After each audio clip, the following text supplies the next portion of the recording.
Tanggap na ng Cayetano Bloc ang liderato ni Senate President Win Gatchalian. Ngunit sa kanilang pagdalo sa sesyon kahapon, hindi naiwasang magkainitan. Balikan natin sa pagbabalita ni Mean Los Baños. Hindi man dumalo sa special session sa umaga ang Cayetano Bloc, nagpakita naman ang ilan sa kanila bandang tanghali sa confirmation hearing ng Commission Appointments o CA, gayon din sa alas 3 ng hapon na sesyon. Sir, bakit po kayo umattend kayo ng session, sir? The constitutional duty. I congratulate Sherwin, a dedicated, disciplined, hardworking, brilliant colleague and a dear friend. Congratulate all of them, and I'm glad na 13 ang boto, so maayos na, legal na.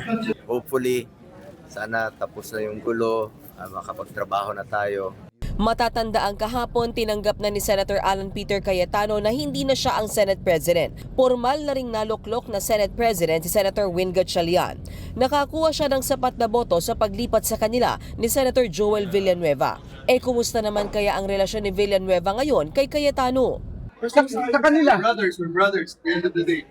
Habang ang kapatid ni former Senate President Alan Cayetano, common sense, di ba? What's in the rules? What's in the Constitution? When you have 13, yun lang. So, kung hindi sumunod sa rules, doon lang naman kami may problema. sa hapon ng talakayin ng mga panukalang may kinalaman sa kalusugan, nagkasagutan sina Senators Pia Cayetano at Risa Hontiveros. Nainis si Cayetano dahil sinara na raw ang period of amendments kahit nasa listahan pa sila ng mga magbumungkahin ng ilang pagbabago sa panukalang batas. Naayos din yan matapos tanggapin ng kanyang amendment na dapat may mental health at psychological support ang barangay health workers. Pero dama pa rin ang tensyon. Thank you to the Majority Floor Leader who was gracious enough to allow us to still propose our amendments. You're welcome, Mr. President. I made a record earlier that I there thank the were... Majority Floor Leader, not Her Honor, because Her Honor closed the period of amendments despite our name being there. Nagkainitan din ang dalawa ng talakayin ng panukalang pagdetain sa mga pasyente sa ospital dahil sa hindi nababayarang bill.